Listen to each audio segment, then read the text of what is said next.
حمدا والصلاة والسلام. اصول فارسی درس نمبر 67. جو ہم بیان پڑھ رہے تھے اسی سے آگے میم سے ہم شروع کریں گے. حرف جو میم ہے یہ کس کس معنی میں استعمال ہوتا ہے اور کس کس کے ساتھ مل کر استعمال ہوتا ہے یہ ہم بیان پڑھیں گے. پہلے نمبر پر ضمیر مرفوع متصل متکلم برائے فاعل ہے کلمہ کے آخر میں، جیسے کردم میں نے کیا، کرد اس میں فعل ہے، میم فاعل ہے. تو اس میں ہم نے یہ جان لیا کہ میم جو ہے یہ ضمیر مرفوع متصل متکلم برائے فاعل ہوتی ہے، جبکہ ہم یہ بات پہلے بھی جانتے ہیں. یہاں صرف بیان کرنے کا مقصد یہ تھا کہ تعداد میں آ جائے، شمار میں آ جائے کہ میم کس کس معنی میں استعمال ہوتا ہے، کہاں کہاں. کردم، کرد فعل ہے، میم فاعل ہے. کبھی میم کو حذف بھی کر دیتے ہیں. گفتم کے گلے بے چینم از باغ گل دیدم و مست شد ببوئے، اصل میں تھا مست شدم ببوئے، مست شدم ببوئے. تو یہ شدم کے ساتھ بار بار میم کے تکرار کی وجہ سے یہاں پر انہوں نے میم کو جو ہے وہ ہٹا دیا. کبھی برائے مفعول بھی آتا ہے کلمہ کے آخر میں. چ فرمائیم، کیا فرماتا ہے تو مجھ کو، کہ چ فرمائیم. زد زید مرا، زید نے مارا مجھ کو. مرا کے اندر را تو ہے علامت مفعولی، میم جو ہے میم ضمیر یہ مفعول بنا، یعنی یہاں بھی یہ وہی ضمیر ہے، وہاں جو ہے وہ مرفوع متصل تھی اور یہاں یہ منصوب متصل ہے، یعنی مفعول کی جگہ یہ. کبھی مضاف الیہ کے لیے آتا ہے کلمہ کے آخر میں، جیسے غلامم میرا غلام.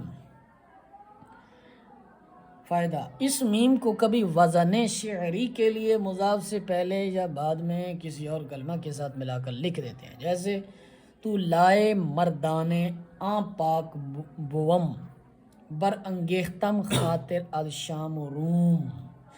اس پاک زمین کے مردوں کی محبت نے اٹھا دیا میرا دل شام اور روم سے. اصل میں ہے بر انگیخت خاطرم از شام و روم، میرا دل اضافت ہو رہی ہے تو صرف خاطر انہوں نے کہا، اصل میں تھا خاطرم. تو یہاں بھی یہ وہی ضمیر ہی استعمال ہو رہی ہے، یہاں مجرور متصل استعمال ہو رہی ہے. تو 3 مثال انہوں نے دے دی، مجرور متصل، مرفوع متصل، منصوب متصل.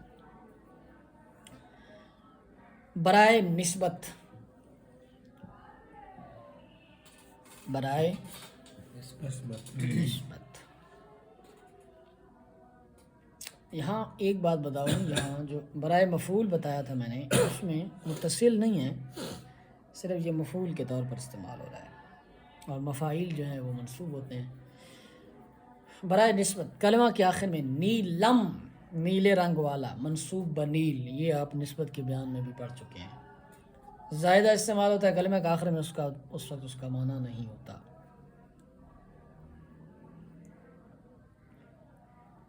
بے خانند، بے خانہ خدم میں روم، اپنے گھر میں جا رہا ہوں. بخانہ خدم میں روم، بخانہ خدم میں روم، میں اپنے گھر جا رہا ہوں. اصل میں ہے بخانہ خود میں روم. تو یہاں پر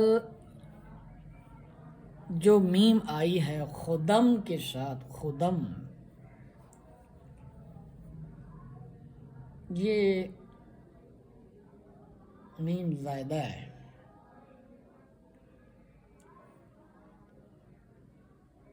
لیکن یہاں ترجمہ جو ہے پھر اپنا اپنی نہیں ہوگا. میں گھر جا رہا ہوں، میں گھر جا رہا ہوں، یا پھر ترجمہ ہو رہا ہے تو وہ خود فی نفس ہی لفظ خود کا ہو رہا ہے. خود کا معنی بھی تو اپنا ہوتا ہے. تو وہ ترجمہ جو ہو رہا ہے یہاں یہ خود کا ہو رہا ہے. یہ ترجمہ اپنا اپنی اپنا یہ میم کا نہیں ہے، یہ خود کا ترجمہ ہے. خود کا ترجمہ ہے. یہاں اعتراض ہو سکتا تھا نا. برائے تانیث اسم مذکر کے آخر میں بیگم اچھی عورت، اصل میں لفظ ہے بیگ جس کا معنی ہوتا ہے اچھا مرد، اس سے بنا تانیث کے لیے مؤنث بنانے کے لیے بیگم. بمانا ہستم جملہ فعلیہ ناقصہ کے آخر میں یکے از گدا یعنی این درگاہ اس بارگاہ کے فقیروں میں سے میں ایک فقیر ہوں. اصل میں ہے یکے از گدا یعنی این درگاہ ہستم. جو آیا ہے اس کے اندر جو بات تو یہ میم کی کر رہے ہیں، لیکن یہاں جو لفظ ہے یہ ہستم کی جگہ آیا ہے. ہستم کی جگہ پمانا خود آتا ہے کبھی اپنا اپنی کلمہ کے آخر میں ندارم بجز آستانت سرم، تیرے آستانے کے سوا میں اپنا سر نہیں رکھوں گا. اپنا سر، اپنا یہاں اب اپنا کے معنی میں آیا ہے. برائے نحو صیغہ امر حاضر کے شروع میں جیسے کن سے ما کن، تو نہ کر، یہ میم ہمیشہ مفتوح ہوتا ہے. برائے تعیین مراتب بے معدود اسم عدد کے آخر میں معدود عدد کے مراتب بتانے کے لیے آتا ہے. دیکھو گنتی پڑھتے ہیں نا، ایک ہوتا ہے 1 2 3 4 5، ایک ہوتا ہے پہلا دوسرا تیسرا چوتھا پانچواں، اس میں فرق ہے. 1 2 3 4 یہ گنتی بتائی جا رہی ہے، اور پہلا دوسرا تیسرا چوتھا یہ مراتب بتائے جا رہے ہیں، مراتب معدود بتائے جا رہے ہیں. جیسے یکم دوم سوم، یہ میم جو آ رہی ہے یہ اس میم کی بات کر رہے ہیں. برائے نفی اسم یا فعل کے شروع میں جیسے مکرد اس نے نہیں کیا، مکردہ نہ کیا ہوا، مکنندہ نہ کرنے والا. سمجھ آ گئی؟ اسم یا فعل کے شروع میں نفی کے لیے آتا ہے. آگے جی نون کا بیان. نون اگر کسی لفظ سے متصل نہ ہو تو اس کے آخر میں کبھی ہائے مختفی، کبھی یائے مجہول اور کبھی الف زیادہ کرتے ہیں. یعنی کبھی نہ، کبھی نے، کبھی نہ زیادہ کرتے ہیں. اس کا معنی نفی والا ہوتا ہے، نفی والا تینوں کا معنی. اگر کلام سابق کی نفی مراد لینا ہو تو نے کو مقرر بھی لاتے ہیں. جیسے آیا زید در خانہ است، کیا زید گھر میں آیا؟ سوال ہو تو جواب کہ نے بس سفر رفتہ، نہیں سفر پر گیا ہے. یہ تاکید کے لیے بھی ہے اور نفی کے لیے بھی ہے. نفی کے اندر تاکید کے لیے. اب کن معانی میں نون استعمال ہوتا ہے؟ برائے نفی کے لیے استعمال ہوتا ہے اسم اور فعل کے شروع میں نکرد، فعل کے شروع میں نکردہ، نہ کیا ہوا، یہ نون ہمیشہ مفتوح ہوتا ہے. سمجھ آ رہی؟ برائے نہج فعل امر غائب و حاضر و متکلم کی صیغوں کے شروع میں. انہوں نے کہا ہے امر کے غائب کے صیغے اور حاضر کے صیغے، متکلم کے صیغوں کے اور متکلم کے صیغے، ان کے شروع میں نہج کے لیے روکنے کے لیے نون آتا ہے. باید کے نکرد، باید کے نکنم، یہ آپ گردانوں میں پڑھ چکے ہیں، یہ عام چیزیں ہیں. برائے استفہام کبھی استفہام کے لیے بھی بھائی جان نون آ جاتا ہے. یہ طرز کلام سے معلوم ہوتا ہے. کلمہ کے شروع میں جیسے غلام شکستش سرو دست و پائے کہ بارے نہ گفتم کہ اینجا میائے. ایک غلام نے اس کے ہاتھ سر اور پاؤں پر مارا اور کہا کہ ایک بار میں نے نہیں کہا اس جگہ مت آ. دیکھو اب یہ لہجہ بتائے گا، کلام بتائے گا، طرز کلام بتائے گا. ایک ہے کہ میں نے ایک دفعہ نہیں کہا، یہ ہے نفی، میں نے ایک دفعہ نہیں کہا، تو یہ بولنے والے کے لہجے پر موقوف ہے۔ ای طعام نمے خوری، یہ کھانا تو کھائے گا، یہ کھانا تو نہیں کھائے گا، یعنی میں خوری یا نمے خوری، تو یہ استفہام ہے، یہ لہجہ بتائے گا۔ برائے رابطہ جملہ اسمیہ بمعنی است، جملہ اسمیہ کے آخر میں جیسے زید خوشن، زید خوش ہے، اصل میں ہے زید خوش ہے۔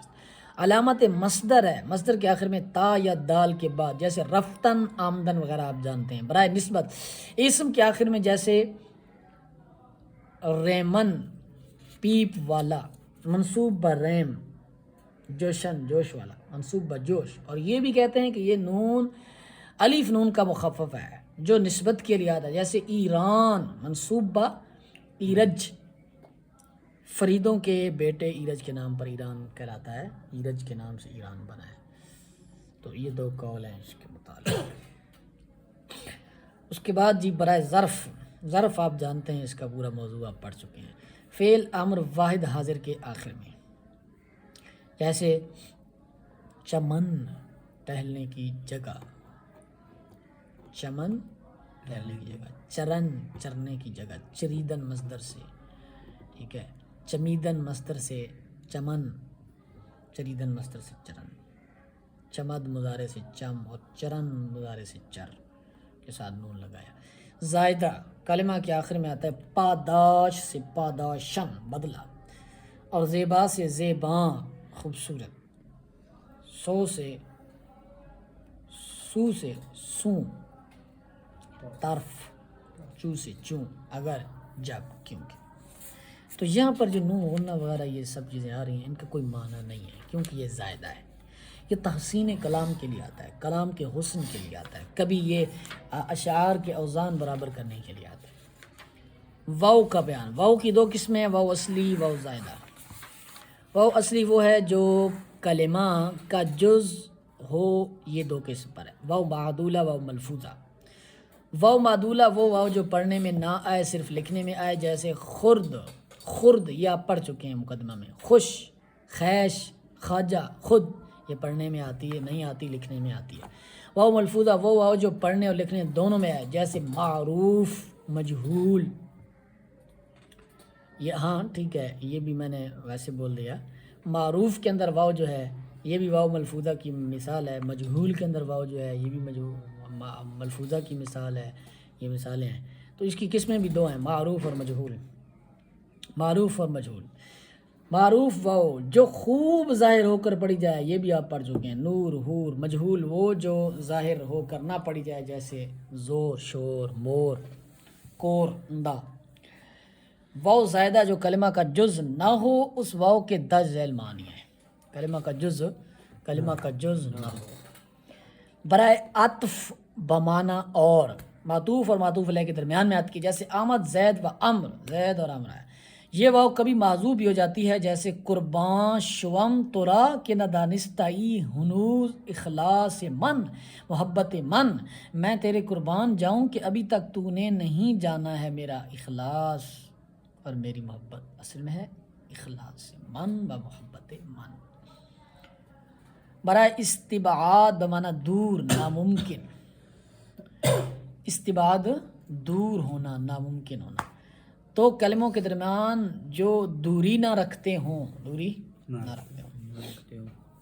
شرابی و انکار شراب اینچے حکایت باش، شرابی اور شراب سے انکار، یہ عجیب بات ہو گئی، یعنی کہ یہ بھائی بہت عجیب بات ہے، ناممکن بات ہے، شرابی شراب سے انکار کرے، یعنی شرابی کی طرف سے شراب کا انکار ناممکن ہے، یعنی از شرابی انکار شراب استبعاد است، شراب سے شرابی کا انکار کرنا ناممکن ہے۔ برائے تسویہ برابری کے لیے آتے ہیں، دو کلموں کے درمیان، پیری و صد عیب، یعنی پیری برابر صد عیب است، بڑھاپا 100 عیب کے برابر ہے۔ جیسے میاں صاحب فرماتے ہیں، گئی جوانی تے آیا بڑے پا، جاگ پیاں ہوں پیراں، جب بندہ بوڑھا ہوتا ہے تو پرانی دردیں بھی جاگ اٹھتی ہیں، جوانی جب ڈھلتی ہے کس کم آمر محمد بخشا سونف جوین ہریڑا. برائے نسبت کلمہ کے آخر میں جیسے ہندو ہندوستان میں رہنے والا منصوب بہ ہند، حرف تردید بمانا یا دو کلموں کے درمیان. گل ہمیں 5 روز و 6 باشد، پھول یہی 5 یا 6 دن باقی رہیں گے. 5 یا 6 اس کو کہتے ہیں تردد، تردید، یا یہ ہوگا یا وہ ہوگا. برائے لزوم بمانا لازم ضروری، ایسی دو چیزوں کے درمیان جو ایک دوسرے کے لیے لازمی ہوں.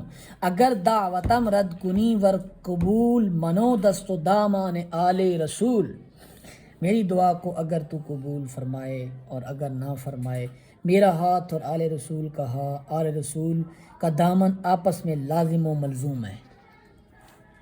اس میں لفظ جو استعمال ہوا ہے منو دست و دامان آل رسول،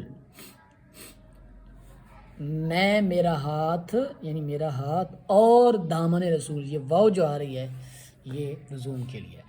برائے تصغیر بمانا چھوٹا کلمہ کے آخر میں جیسے پسر سے پسرو، یہ بھی آپ پڑھ چکے ہیں. واو حالیہ بمانا اس حال میں کہ اس کا بیان بھی آپ پڑھ چکے ہیں. جو جملہ حال بن رہا ہو اس کے شروع میں زدم زید را و پدرش استادہ بود، مارا میں نے زید کو اس حال میں کہ اس کا بیٹا اس کا باپ کھڑا تھا. زائدہ آتی ہے کبھی کلمہ کے شروع میں جیسے لیک سے و لیک، لیکن سے و لیکن.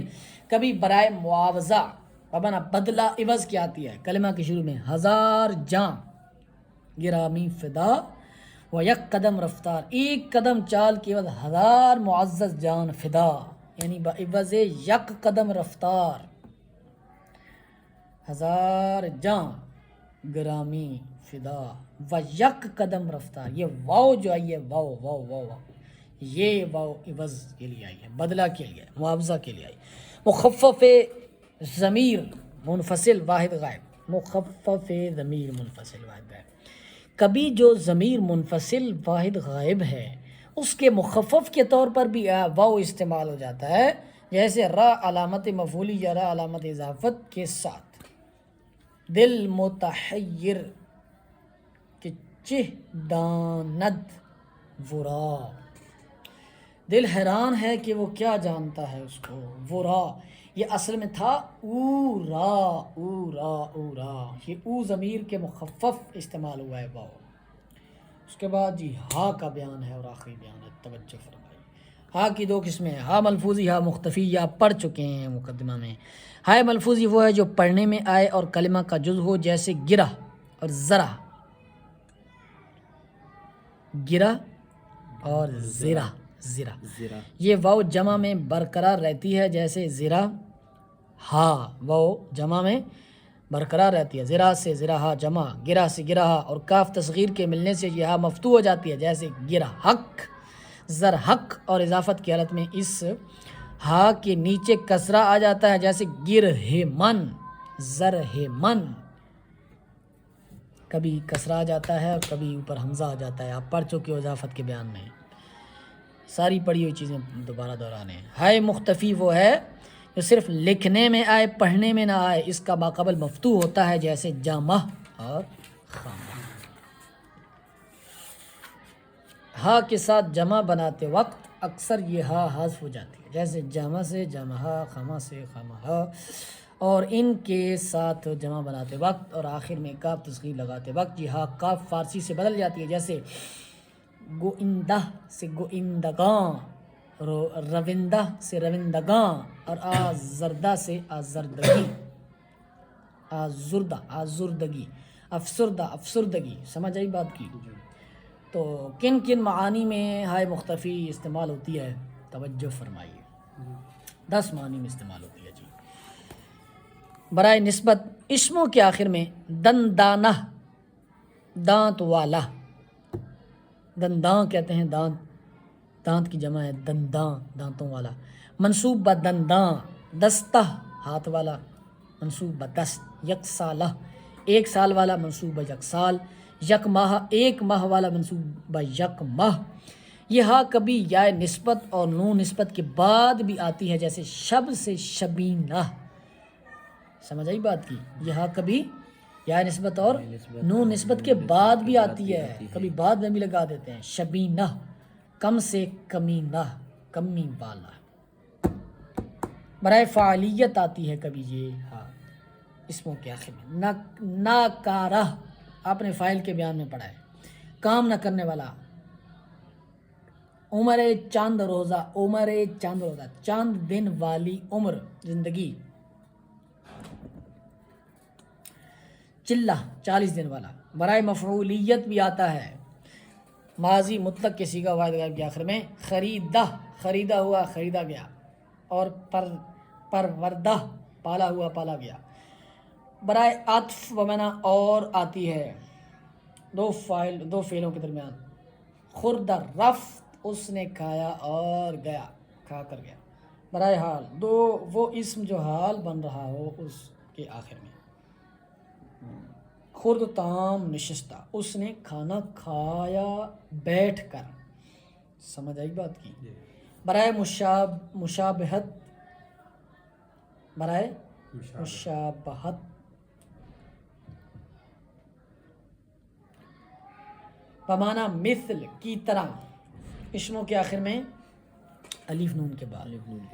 دوستانہ دوستوں کی طرح. عاشقانہ عاشقوں کی مثل. برائے مقدار اسموں کے آخر میں یک روزہ ایک دن کی مقدار. علامت ماضی قریب برائے صیغہ واحد غائب ماضی مطلق کے آخر میں. جیسے کر سے کردہ زائدہ برائے فصاحت کے لیے آتی ہے، اس وقت اس کا ترجمہ نہیں ہوتا. اسموں کے آخر میں ریچال ریچالہ مربع بیہودہ باتیں. غنجار غنجارہ سرخاب سرخ رنگ کی چیز جو عورتیں منہ پر ملتی ہیں. غازہ پاؤڈر جس کو کہتے ہیں، غازہ. مستریہ فعلوں کے آخر میں، جیسے زار سے زارہ، نظاری دن، شف سے اشفتہ بمعنی اشفتن. یہ تھا جناب والا آج کا درس نمبر 67. اس کے بعد تقریباً 4 سے 5 درسوں میں ہماری کتاب پایہ تکمیل تک پہنچ جائے گی. اللہ تعالیٰ نے چاہا تو. هذا هو المرام.